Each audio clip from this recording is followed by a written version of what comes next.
Mbote bandeko bipai nyoso bozali tozali kopesa bino mbote pe tozali kotombela bino mokolo malamu. Lelo tozali kolobela likolo ya thématique na biso tobongisi po ete tokoka kopartage mwa makanisi tokabola elongo lolenge nini mboka na biso ekoki kodevelope po ete tozali komona premier ministre Sama Lukonde na gouvernement na ye bazali kobundana mpona komatisa budget ya mboka. Mais kasi soki budget emati mais mentalité ya congolais échanger te ezoluka développement te, c'est très compliqué. C'est pourquoi tout le monde qui mokonzi ya kala ayebisaki biso alobi nakoki asi asilisi musala na ye pe akomi na suka ya manda na ye lobi nakoki ko changer Zaïrois ko komisa ye congolais te. Et puis auti ko ayebisaki biso lisulu loba ya mibale alobi nazangaki même 15 personnes ya koki ko sunga ngai. Donc nzela nyonso amonaki akendaki, il a bien fait selon lui, mais eloko moko blocage ya makasi ezali mentalité po akokaki ko changer congolais akomisé chez Zaïrois akomisé congolais te po il a constaté que na kati na ba congolais mentalité o ya kala ya mabeto ya ba Zaïrois eza na kati. Alors alobi nazangi pas même 15 personnes. Alors s'il avait ces 15 personnes-là, il pouvait aller ou développer très bien les pays. Alors, ezali blocage moko munene puisque changement ya mboka esengaka pe mentalité ya bato, esengaka pe misolo social ezala malamu, économie na bino ezala malamu, éducation lolenge nini o bino bozali kolanda façon ya kobikela to ya kozalela biloko nyonso na ezali kokonte ezali très important. Donc na kati na bino et puis pe na ba relation donc endogène et exogène ba relation pe ya libanda na makambo pe ya kati puisque bakoki libanda bokoza na ba relation ya malamu mais soki na kati bino moko bozali kobongisa te ezali pasi. Ce qui peut na kati bobongisi mais libanda pe bobongisi te ezali kapasi. Alors biloko nyonso mibale wana esengeli ekende elongo yango na développement ya mboka eyaka na nzela politique ya mboka politique nini mboka bozali kosala social soki ekomi malamu bovandisi social malamu ekofaire développer mboka po ete mutu nyonso akomi na accès ya makambo nyonso kolia eza malamu vie o mutu azali kobika ezali malamu tout ezali koleka kitoko na côté ya social et ko permettre mpe mboka e développer facilement. Économie soki pe ezali malamu et ko permettre mboka e développer facilement. Soki côté ya éducation to mentalité oyo bato bazali nango e ko permettre pe mboka e développer malamu. Alors ezali parmi biloko oyo ezali ko permettre ke mboka e pesa développement nango. Tomoni Sama Lukonde auti kosala ba réalisation na mois d'avril ensemble na DGI ye moko seulement na ba instance nyonso financière tomoni DGI asali ba réalisation ya 1,5 milliard oyo na tango ya kala tobandaki kosala au moins 3,5 milliards onde tobandaki kosalela yango pendant une année. Mais maintenant cette fois-ci na mois d'avril seulement na mois moko basali 1,5 milliard. Donc ezali kotali sete côté kuna na nzela ya misolo makambo ezali kotambola malamu mais blocage ezana nonano esilite côté ya mentalité et sociale ya bato nano ebongi te ce qui peut permettre que économie et misolo emati ale économie ekomi stable mais ce qui mentalité ezanano ya mabe ya koiba misolo ya l'état to ya koluka kosalela mboka ekende liboso te ezali pe mwa pasipo développement eyaka à l'intégralité nango na mobimba na yango ce qui intégral nyonso ezali bien assis evandi développement pe koya. Yango wana bandeko lelo tozali kolobela na ba point oyo ezali kotalisa biso lolenge nini mboka na biso ekoki kokende na développement na yango. Alors la RDC face à son développement nde thématique oyo tozali kolobela lelo pona kotalisa lolenge nini tokoki komema mboka na kati na développement. Alors tozana point oyo ezali lokola point ya liboso tozali kolobela yango lelo ezali blocage ya munene ezali pe na ba parti politique nde eloko liboso na domaine oyo etali politique tokokota pe na domaine oyo etali social tokokota pe na domaine oyo etali économie tokokota pe na domaine oyo etali éducation. Alors soki côté ya politique eza malamu te na bao bazali ko gérer mboka soki pe politique eza malamu te na côté pe ya opposition peut bango pe ba jouer rôle munene na kati na mboka peut constitution ezali ko reconnaître jamais na mboka tokoki kozala na parti unique te. Constitution ezali ko reconnaître lobby kozala na parti unique ezali infraction moko ya munene. Tokotanga nano article 6 ya constitution na biso na article 7 na 8 oyo ezali kotalisa biso ke esengeli ba parti politique ezala mwa ebele na kati na mboka. Alors article 6 ya constitution lobi boye le pluralisme politique est reconnu en République démocratique du Congo. Donc constitution la biso ezali ko reconnaître il faut ba parti politique ezali ebele oyo pe koki ko tia contrepoids et koki ko zala pe côté à opposition na mayo bango bazali ko sala na maye bazali ko senga na maye bazali ko tala ezali ko corriger pe ko pesa mayele na ba oyo mosusu bazana pouvoir pour être rôle ya parti politique ezali ya ko conquérir pouvoir peut garder yango le plus longtemps possible et puis pour répondre à desiderata ya population. Yango wana article 6 ya constitution lobby tout Congolais jouisse de ses droits civils et politiques et le droit de créer chaque Congolais a le droit de créer un parti politique ou de s'affilier à un parti de son choix. Alinéa ya mibale ya misato, les partis politiques concourent à l'oppression, à l'expression du suffrage, au renforcement de la conscience nationale et à l'éducation civique.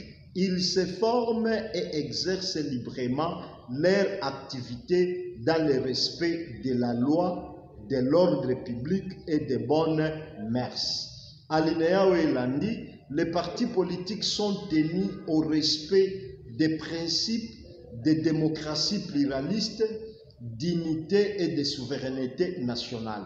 Les partis politiques peuvent recevoir de l'État des fonds publics destinés à financer leurs campagnes électorales ou leurs activités dans les conditions définies par la loi. Ezali na mobeko oyo ezali ko permettre pe ko définir ko talisa lolenge nini bandeko na biso oyo ba parti mosusu bakoki ko a évoluer to ko avancer ndenge nini bakoki ko financer bango na l'état congolais ndenge nini bakoki ko zwa fond ezali ko uta na nzela ya bakonzi ya mboka. Alors article 7 lobby nul ne peut instituer sous quelque forme que ce soit des partis uniques sur toute ou partie du territoire national. Donc, na territoire mobimba ya Congo, jamais bokoki kozala na parti unique. Na Congo mobimba soit na ndambu ya territoire, il faut pluralisme wana politique ezala. Il faut exprimer pour permettre que batonyo sobazala na liberté d'expression. Alors c'est très important na kati na mboka, c'est ce qui fait aussi l'avancement ya mboka. Alors balobi boy, l'institution d'un parti unique constitue une infraction imprescriptible de haute trahison punie par la loi. Soki na kati na mboka bozaka na parti moko, parti unique ndenge tozalaki régime oyo ya Mobutu Sese Seko eza infraction punissable à la loi. Alors maintenant cette fois-ci depuis tozwaki ebele to ba parti ekeseni, alors liberté wana ekomisi lokola libertinage oyo ezali kosala ke lelo ba parti ekomi ebele makambo pe ekomi ebele. Or Mobeko epesi bango mission nini bango bakoki kosala, bazana mission na bango spécifique bakoki kosala, bazana rôle na bango oyo esengeli ba jouer lokola ndenge toyokaki na article 6 na alinéa ya misato elobi boye: les partis politiques concourent à l'expression du suffrage et au renforcement de la conscience nationale et à l'éducation civique. Donc il faut ba parti politique nyonso ekende na suffrage oyo bakokende pona kopesa mutu na bango pona ko voter, et puis il fallait bakende na renforcement ya conscience nationale et à l'éducation civique. Dans la rôle ya ba parti politique esengeli ba renforcer conscience nationale que tous les Congolais bazala na bomoko conscience tozala biso nyonso na conscience nationale, et puis na éducation civique ya ba membres. Donc tous les membres qui se trouvent dans des partis politiques, c'est pour être enseignés, formés et éduqués selon les règles, selon la loi du pays. Que tous les membres soient éduqués selon les règles et la loi du pays. Si les membres ne sont pas éduqués à l'éducation civique, si les membres ne sont pas dans le renforcement de la conscience nationale, je pense que parti wana échoué mission na yango. Poto zali komona mingi ba parti politique na kati na mboka na biso, mingi bango bazali kaka ko s'exprimer na suffrage national. Donc baluka babimisa ba député national, babimisa ba député provincial pour bazwa des fois gouverneur. Ceux qui babimisi ba député national, là c'est pour espérer na ba poste ministériel, et puis pe bazali kowele la lisusu pour na poste ya président de la République. Oh, c'est pas seulement ça qu'on s'exprimer na suffrage, mais il y a aussi beaucoup de choses. Former vos membres, vous allez peine à école politique, et puis vous formez vos membres na cohésion nationale, na bazala na bonne mœurs. Bazala pe ba bon citoyen, ba yeba lolenge nini ba koko sala la mboka. Ceux qui beaucoup mis place wana, qu'est-ce qu'ils peuvent faire pour être basale la mboka? Projet de société na bino ezani nini bozali compromettre na population. Lolenge tozali koyoka Mobeko oyo ya loi numéro 04/002 du 15 mars 2004 portant organisation et fonctionnement des partis politiques. Ce qui te kei kotanga na article ya mibale ya Mobeko oyo, d'abord na article ya liboso lobi: le pluralisme politique est reconnu et garanti en République démocratique du Congo. Il se manifeste notamment par l'existence de plusieurs partis politiques régis par la présente loi. Nul ne peut instituer sous quelque forme que ce soit un parti unique sur toute ou partie du territoire national. L'institution d'un parti unique constitue un crime de haute trahison puni par la loi. Alors, article 2 lobby, au terme de la présente loi, il faut entendre par parti politique une association de personnes physiques de nationalité congolaise qui partagent la même idéologie et les mêmes projets de société en vue de conquérir et d'exercer démocratiquement et pacifiquement le pouvoir d'État.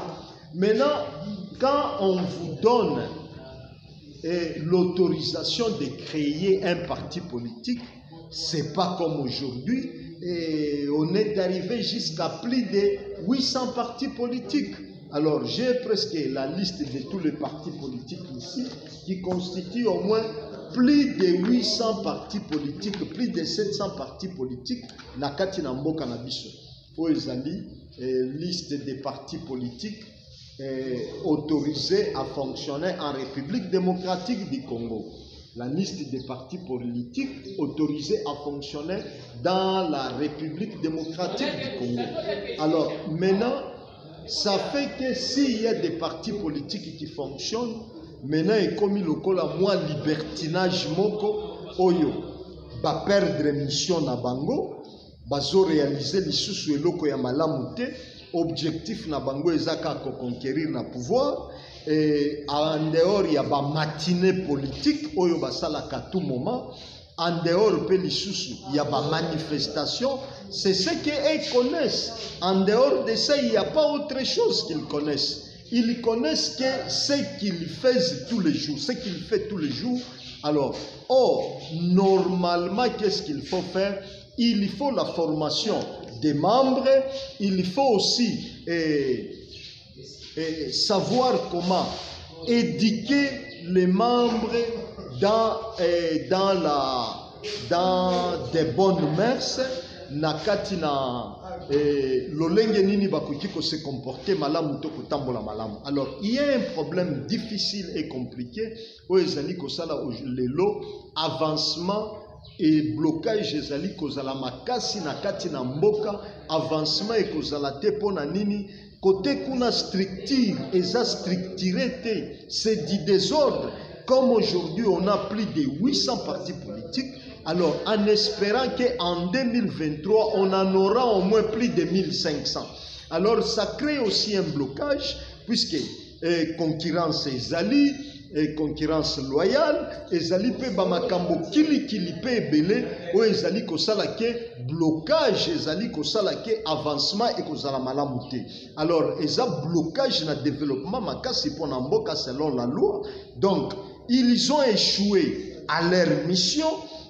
Par exemple, de la cohésion nationale, des bonnes mœurs pour le développement du pays. Alors, pour le développement du pays, il faut qu'il y ait aussi un projet ou un programme de la société. Maintenant, la société est causée là, et causée et pas nabinonine. S'il n'y a pas la formation de vos membres, s'il n'y a pas une école politique, s'il n'y a pas comment structurer les choses, pour la membre na bonne mœurs pe na cohésion nationale. Or, au contraire, c'est la division, au contraire, c'est la haine, au contraire, eza façon ya yo longwa ponga na remplacer, c'est ce qui se font. Alors c'est ce qui fait que eza blocage moko makasi oyo ezali ko permettre que mboka ekoki ko avancer tepo, parce que c'est une association de personnes physiques des nationalités qui partagent la même idéologie et les mêmes projets de société en vue de conquérir les pouvoirs. Alors, si vous n'arrivez pas à conquérir ces pouvoirs-là, si vous n'arrivez pas à faire ce qu'il fallait faire selon la loi, ils ont blocage moko makasi na kati na mboka. Alors, eloko nini tozali komona plus, c'est plus les élections nationales, provinciales et présidentielles. Alors, deuxième point, il n'y a que des manifestations. Dans des manifestations, il y a des casses, troubles à l'ordre public, il y a des injures, il y a beaucoup de choses. Manque de reconnaissance, il y a bande comme Soussou, oyo bazali soit ko gérer, soit baope bazali ko ya simana bino, kwete bango pe bazwa bisika. Alors, troisième point, il n'y a que des meetings, les meetings politiques. Or, les partis devaient avoir une école politique, on vient de le dire, avoir même des bâtiments, des immeubles, des champs et un programme oyo pe ekoki ko permettre que société bakoki ko cha elikia pe bakoki ko talete bozali ko tambola malamu pe bakoki ko pesa bino mutema pe ko talete bokoki ko mema bango na likambo ezali malamu oyo ko permettre que réussite ya population to même développement ya mboka et kokende nango malamu. Alors c'est là où il y a un grand problème. Oyo côté kuna na premier point na biso, il faut structurer les partis politiques. Mboka na biso luka loi nini ya sika oyo tokoki modifier loi oyo yakala modification aussi pe lisusu ko bakisa pe lisusu ba article mususu oyo ekoki ko permettre que lolenge nini tokoki kotala di ya ba erreur oyo ndenge totambolaki kala to ndenge tozalaki makambo nini tosalaki pe nini tosalaki te place nini to échoué, ça peut nous permettre ya avancement ezali sous makasi. Alors c'est pourquoi c'est très important, très important d'avoir structuré na mpanzi wana na ngambo wana. Ça peut nous permettre un avancement aussi na développement moko très facile. Alors ce qui côté kuna structure ya malamu esalamite développement pe kozala te peut ezali blocage moko ya makasi na mboka ekoki ko avancer te.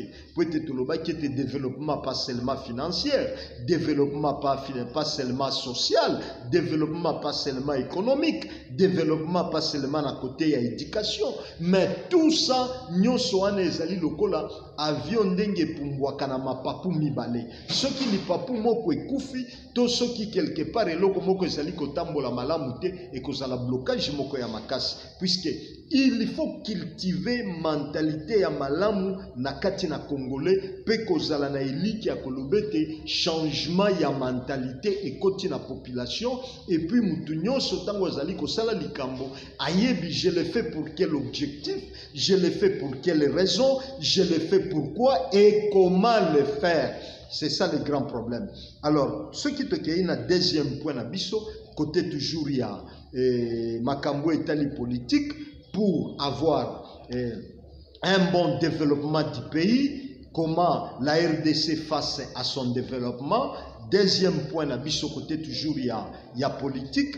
Alors, c'est très important aussi d'avoir la réduction des trains de vie des institutions de l'État. Ce qui est commis à niveau, il y a pour réduire le train de vie, c'est aussi un grand problème pour l'avancement de ces pays. Or, naba institution na biso nyoso mine tozali nango. Institution à liboso comme président de la République, institution à mibale gouvernement, institution à misato parlement, institution à mine justice, cour et tribunaux. Alors, côté nyoso wana soki totali malamu pe tobongisi malamu et qu'on permettre biso pe lisusu tozalanda développement ya malamu. Par exemple, aujourd'hui à la présidence, c'est plus de 3000 personnes seulement à la présidence. Et puis, nous avons vu aussi, entendu aussi, celui qui était comme le directeur du cabinet, il avait ajouté aussi les salaires des agents x3. Alors, quand il a ajouté les salaires des agents qui travaillent à la présidence de la République, il a ajouté les salaires x3. Maintenant, sikoyo, les enseignants, les fonctionnaires, les restes, maintenant, nini bo salaire. Bazana salaire ya boni, pe bazali lisusu bobakiseli bango combien. Alors, tandis que bino o bozali mie, bozana salaire ya malamu, bozali kofuta makitoko, makambo nyonso ezali bien garanti, ezali bien sécurisé, et puis bobakisi salaire na bino x3. Po bozwa combien? Ils appellent blocage, mounene pe ya makasi, ce qui te songeait te ko réduire le train de vie à ba institution. Avec le petit budget autozanango, maintenant c'est 11 milliards. Et Sama Lukonda la Kakibiso dans 3 ans, à Kokomisa Biso na 36 milliards. Maintenant avec le petit budget de 11 milliards, comment on peut payer les enseignants? Attends, même ceux qui t'ont eu 11 milliards, on a tout bandi kokabola, chaque Congolais, toluka et lokonini toko peut s'appeler de 120 millions. Mais c'est moins de $1. Donc c'est pour montrer que 11 milliards wana ekosala nango et lokote. Mais comme le président de la République nous a dit à Kokomisa Biso tina ba 80 milliards, Sama Lukonda Lobi dans 3 ans kosala 36 milliards, nous attendons Bokomisa Biso bosala ba réalisation ana pe surtout plus misolo nyonso ya mboka ezali kosila kaka na ba institution ya république. Par exemple, topesa exemple moko, tozali komona député azali kofuta au moins plus de 10 000 $. Sénateur aza à peu près na 13 milliards. Député provincial à peu près na $6 000. Sénateur $13 000 et député national plus de $10 000 et puis député provincial à $6 000. Maintenant, je me pose souvent la question. Sénateur au Azozo à $13 000. À l'équipe professeur, il y a université Nani. C'est très facile, tout le monde peut être sénateur. Tout le monde peut être député, tout le monde peut être député provincial ou national, mais c'est très difficile pour être un professeur de l'université. C'est très compliqué. Moi aussi aujourd'hui, je peux être un député, je peux être un sénateur ou un député provincial, mais je ne peux pas être un professeur.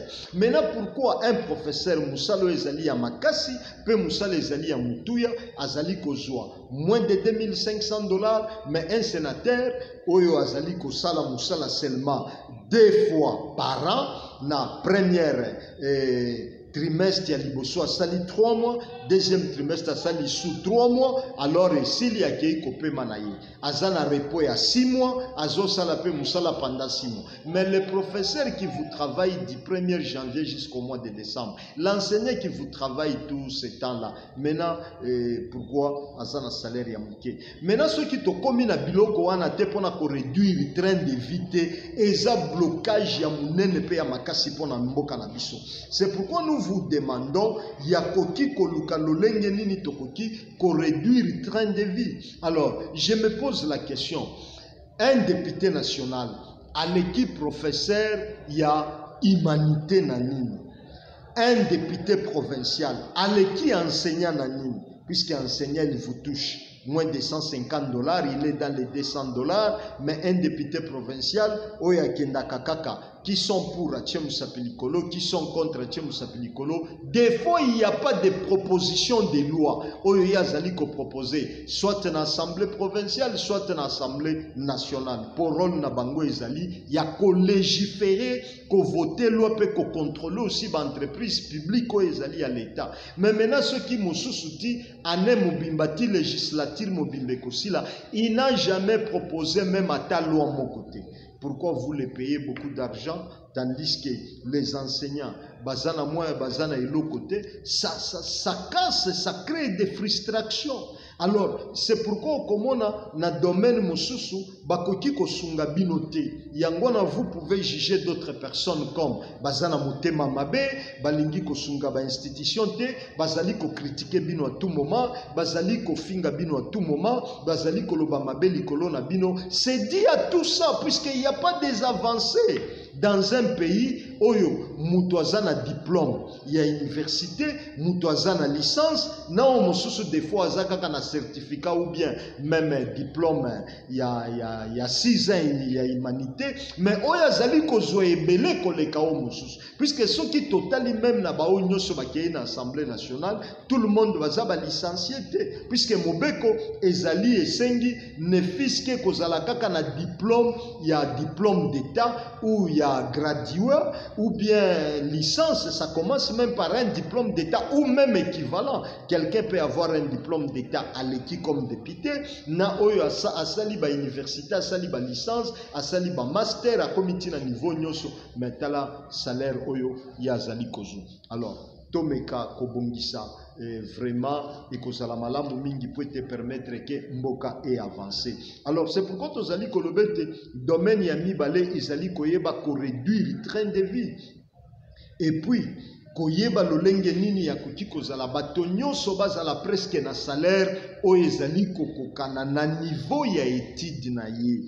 Étude osali ozwaki osukaki na 6e des humanités, okomaki oza gradué, oza licencié, quand même il faut savoir qu'est-ce que vous pouvez donner na mutoyo selon niveau d'étude na ye. Alors c'est là où il y a un problème. Par exemple, les lots ozali komona ba ministère, on a plus de 60 ministres. Alors, ba ministère mosusu, ça ne fait rien depuis gouvernement où ça fait presque une année, batikala kosa le lokote.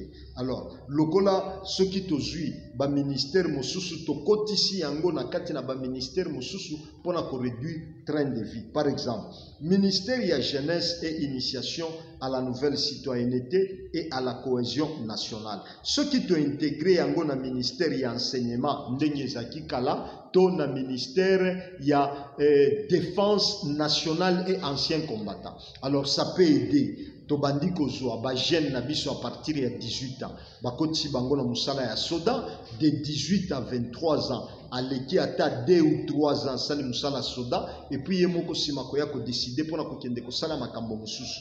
Par exemple ceux qui tozui to intégrer na ba école na biso ba professeur militaire pour na ba école primaire et secondaire si c'est possible na ba université. Objectif nango ezanini ko te ya biso discipline et ordre public, ordre dans la vie et dans la société, et puis l'éducation civique et morale. Oyo tozaki kotanga lokola bakour ya SM ezalaka lisusu te, et puis le professeur quand il donne ces cours là vous sentez que légèreté ezali bana bazosala. Mais si on intègre les militaires pour venir donner cours na ba école primaire, na ba école, na ba humanité, si c'est possible na ba université, je pense que bako apprendre biso discipline ya solo solo. Totondi bino botondi mingi pona mukolo na lelo tusukeli wana toko continuer na ba point mususu ndenge na ngonga oyo bazali kopesa biso